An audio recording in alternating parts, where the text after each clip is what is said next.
So I'm going to start this series called Story Time because I have lots of stories to tell throughout the time that my daughter was shaken, up until now. And she's been, she passed away 3 years ago, but she survived 3 years after she was shaken. So I have lots of stories to tell, and I'm going to tell a story today about how, so my daughter was shaken by my ex-husband, and he did not receive any jail time.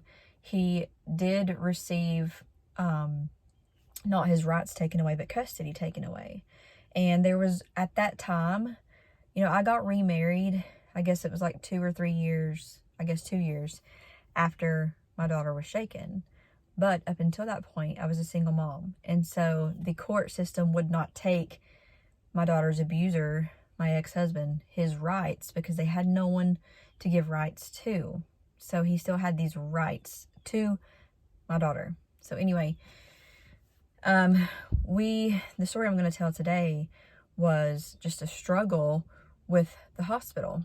So because of the court system and the way things work with all of this, if someone is not charged, put in jail, and rights completely revoked and taken away immediately, then they still have some rights, which means my rights, I don't have rights to protect myself and to protect my daughter.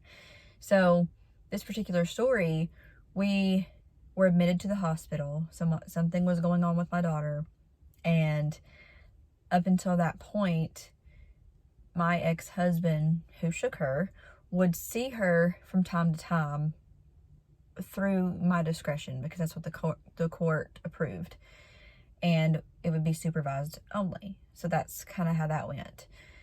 But it was at my discretion, whenever I said, in a safe place, things like that. So whenever he would find out that we were, in the hospital, he would take that as he could do whatever he wanted, because the hospital allowed him to show up anytime. And there ain't even a lock on the door at the children's hospital that I went to in Knoxville, Tennessee.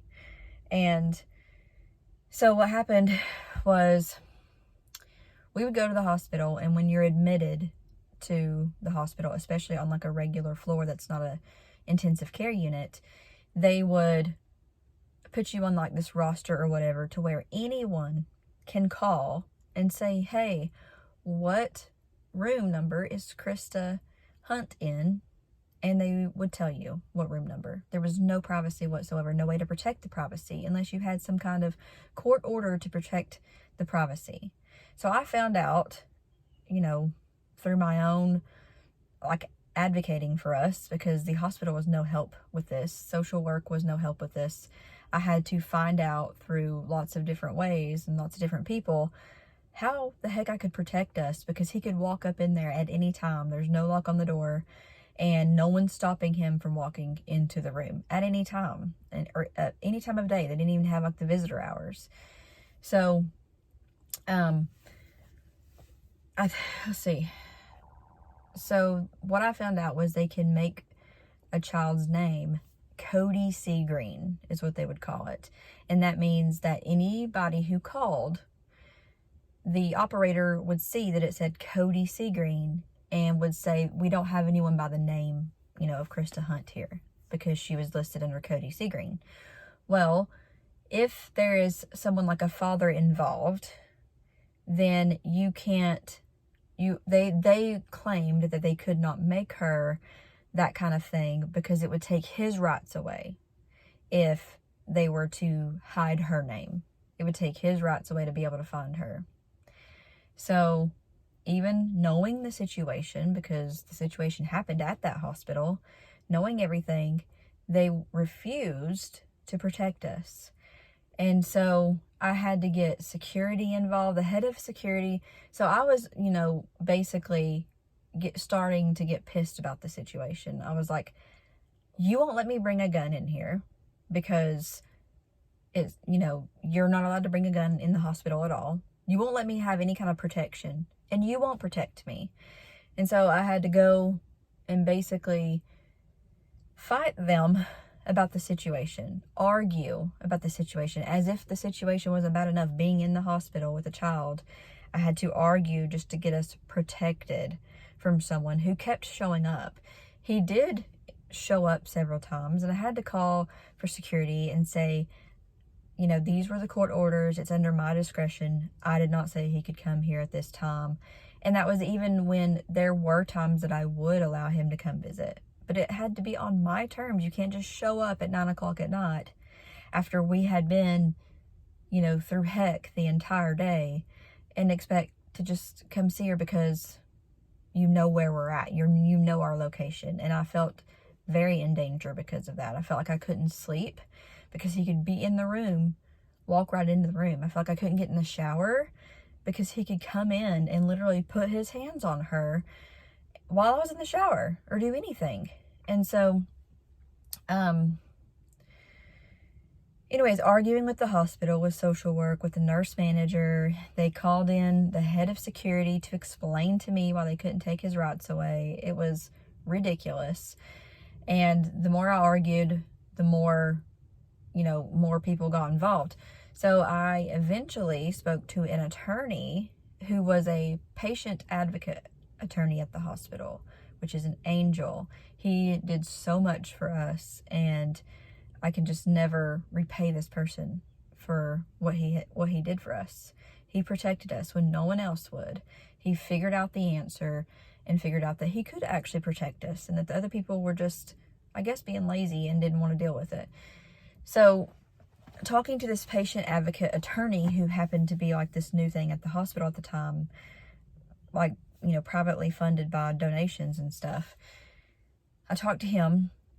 So if you're ever in a situation at a hospital, find out if there's some kind of patient advocate attorney who will help people for free, help patients in the hospital for free. So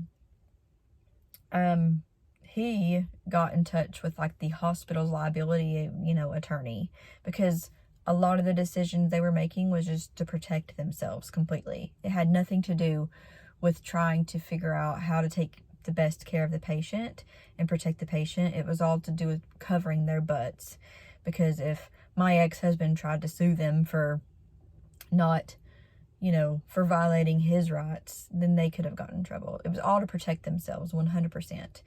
So he got in contact with the hospital's attorney and found out what's the real deal here. You know, can she actually be treated as this Cody Seagreen? And simply all that does is just take your name off of the freaking public roster thing so that people can't just find you wherever you're at any time of day. So it turned out, yes, they could do that, and they didn't need his permission to do that, my ex-husband's permission. So after all that arguing I had to do, stressing out, worrying if he was going to come and find us, they finally turned it to where he, you know, she couldn't be found just by calling, you know, anyone in the public calling. And then her name was Cody Seagreen. And so after that, each time we would go, they would just automatically do it because it was in the system that, hey, put her as this, because this we've already went through all of this, and now, you know, it's been settled. But it really annoys me, and I'm really upset for other people who maybe don't know how to advocate or don't know that that's even an option. I would have never known it was an option if this attorney didn't step in and help. I would have just been there crying and arguing and doing whatever I could on my own, just saying whatever to try to get help, and no one willing to help, and so no one willing to protect us except this one person. And so I just wanted to tell this story because I think it's important. I think there might be someone out there who hears a story and it helps them in this situation. So don't be afraid to stand up for yourself. You know when something isn't right. I knew that wasn't right, that my ex-husband had more rights than we had to protect ourselves, to simply just be safe. And so, yeah, I want to encourage you to fight for it if you're going through something like that. And I will share more stories in the videos to come.